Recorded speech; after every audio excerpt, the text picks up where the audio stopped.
Hello, good morning. Niyata sa ato ang sili farm karon.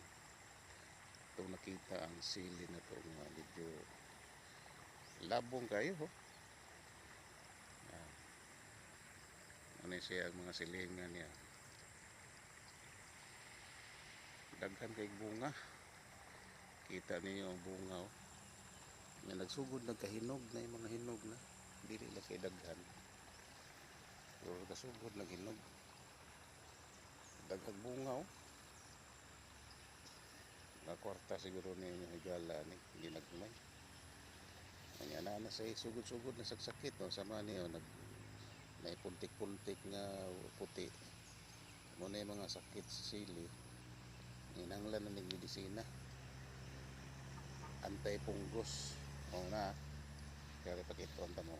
Masama niyo. O mo ni. Inanglan ni sa fungicide. Na ako i-order. Wapa mo abot. I-order sa Shopee. Kurang uban. Okay rang uban. So tindahan nagbunga. O na may hinog.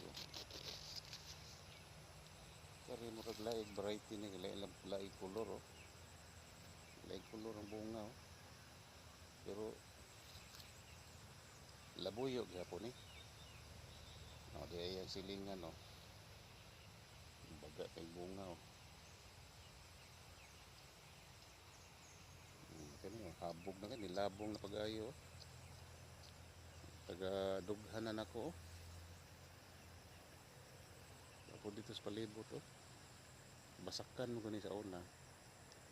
Ya ikapoy na pagbasak ang tabiyan ninyo ta mo na iyang gipatamnan.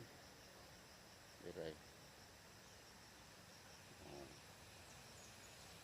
Di po kay daghan kay gamay ra man tong area.